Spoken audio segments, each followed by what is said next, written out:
समय सनत कुमारों ने भगवान शिव जो कालाग्नि रूप कहे गए हैं उनसे एक समय प्रश्न किया कि हे प्रभु, हमें रुद्राक्ष के धारण करने का विधान बताने की कृपा करें और इनके जो अलग अलग मुख हैं उनके अलग अलग वर्णन को बताइए। उसी समय वहाँ जड़ भरत, दत्तात्रेय, कात्यायन, भरद्वाज, कपिल, वशिष्ठ, पिपलाद और भी कई ऋषिगण भगवान कालाग्नि रुद्र के चारों ओर आसन लगाकर बैठ गए थे। तब भगवान कालाग्नि रूप ने उनसे कहा कि आप लोगों का आगमन क्यों हुआ। यह सुनकर ऋषियों ने कहा कि हम लोग रुद्राक्ष के धारण करने की विधि को समझना चाहते हैं। भगवान कालाग्नि रुद्र ने कहा कि रुद्र भगवान के चक्षुओं से पैदा होने से इसका नाम रुद्राक्ष हुआ। जब भगवान शिव प्रलय काल में प्रलय करके अपने संहारक चक्षुओं को बंद कर लेते हैं, उन्हीं नेत्रों से उत्पन्न होने के कारण वह रुद्राक्ष कहलाता है। इस प्रकार कालाग्नि रुद्र ने रुद्राक्ष का रुद्राक्षत्व बताया। इसका महत्व कालाग्नि रुद्र ने ऋषियों से कहा कि मूलतः रुद्राक्ष 10 गौओं को दान करने से जो फल प्राप्त होता है वही फल रुद्राक्ष नाम का उच्चारण करने से भी प्राप्त हो जाता है। उसे ही भस्म ज्योति रुद्राक्ष कहते हैं। रुद्राक्ष को हाथ से स्पर्श करके धारण करने से 2 सहस्र गायों के दान करने का फल मिलता है। दोनों कानों में रुद्राक्ष को धारण करने पर 11 सहस्र गोदान का फल प्राप्त होता है। इसे धारण करने वाला एकादश सहस्र के समीप पहुंच जाता है। सिर पर रुद्राक्ष धारण करने से कोटि गोदान का फल मिलता है।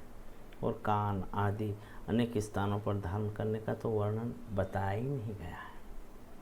ऋषियों से कहा कि रुद्राक्ष में जो अलग अलग मुख हैं उसके लिए कालाग्नि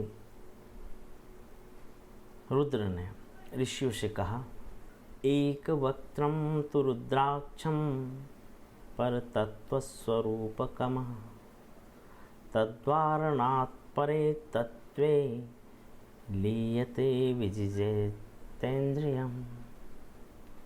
एक मुंह का रुद्राक्ष साक्षात परम तत्व का रूप है। इंद्रियों को वशीभूत करते हुए जो भी इसे धारण करता है वह परमात्म तत्व शिव में ही लीन हो जाता है। यह बड़ा मुश्किल होता है इसे प्राप्त करना। अब जो 2 मुंह वाले रुद्राक्ष को अर्धनारीश्वर रूप कहा जाता है, जो सदैव उसे धारण किए रहता है, उस पर निरंतर अर्धनारीश्वर भगवान शिव की कृपा बनी रहती है। जो 3 मुंह वाले रुद्राक्ष को अग्नित्रय कहा जाता है और इसे धारण करने से अग्नि भगवान की कृपा रहती है। चतुर्भुज भगवान के रूप में 4 मुखी रुद्राक्ष कहा गया है, उसको धारण करने पर चतुर्मुख भगवान की कृपा रहती है। और पंचमुखी रुद्राक्ष को पंच ब्रह्म अर्थात 5 मुख वाले शिव का रूप कहा जाता है। और इसको धारण करने से ब्रह्म रूप भगवान शिव की कृपा से कई प्रकार के दोषों की निवृत्ति हो जाती है। अब 6 मुखी रुद्राक्ष कार्तिकेय जी का स्वरूप कहा गया है और इसको धारण करने से महालक्ष्मी जी की कृपा प्राप्त होती है। ज्ञानवान मनुष्य इसको गणेश का रूप भी मानते हैं, इसलिए बुद्धिमान मनुष्य इसे विद्या, बुद्धि, लक्ष्मी की वृद्धि के लिए भी धारण करते हैं। 7 मुखी रुद्राक्ष 7 लोक, 7 मात्र शक्ति, ब्रह्मी, वैष्णवी आदि जो भी हैं का स्वरूप होता है और इसके धारण करने मात्र से महान संपत्ति एवं अच्युत आरोग्य की प्राप्ति होती है। अष्टमुखी रुद्राक्ष 8 माताओं का स्वरूप कहा जाता है। इसे अष्टवसु प्रिय भी कहा गया है और ये गंगा को भी बड़ा प्रिय है। इसे धारण करने से देवी गंगा और अष्टवसुओं की कृपा प्राप्त होती है। 9 मुखी रुद्राक्ष को 9 शक्तियों वाला देवता कहा गया है। इससे 9 ही प्रकार की शक्तियाँ प्राप्त होती हैं। 10 मुखी रुद्राक्ष को यम देवता का स्वरूप कहा जाता है। इसका दर्शन ही शांति देने वाला एवं धारण करना परम शांति प्रदान करता है। 11 मुखी रुद्राक्ष एकादश रुद्र देवता का स्वरूप कहा गया है। वे एकादश रुद्रदेव सदैव सौभाग्य संवर्धन करने वाले होते हैं। और 12 मुखी रुद्राक्ष को महाविष्णु का स्वरूप कहा जाता है। इसे 12 आदित्यों का रूप भी मानते हैं। इसके धारण करने से महाविष्णु और 12 आदित्यों का कृपा प्राप्त होती है। 13 मुखी रुद्राक्ष को मनोकामनाओं एवं सिद्धियों का प्रदाता कहा गया है और इसके धारण मात्र से कामदेव की कृपा प्राप्त होती है। 14 मुखी रुद्राक्ष की उत्पत्ति साक्षात रुद्र भगवान के नेत्रों से हुई है। यह परम आरोग्यदायक सर्व रोगहारी है।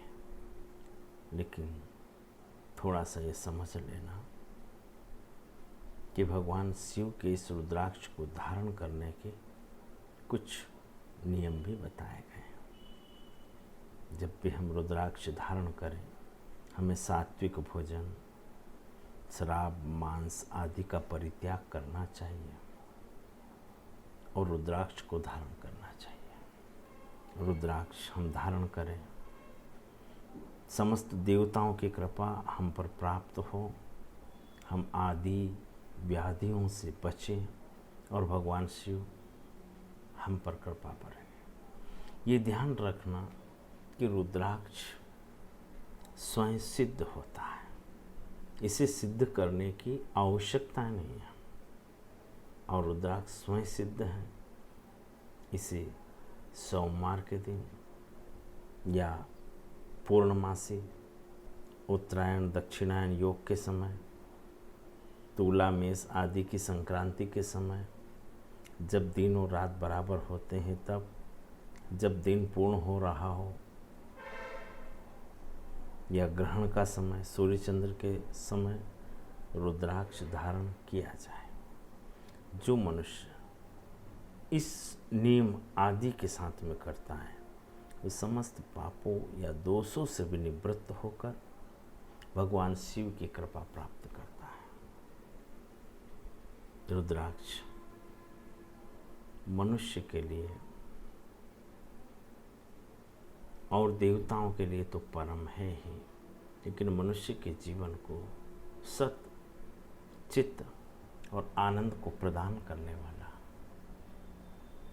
एक हीरा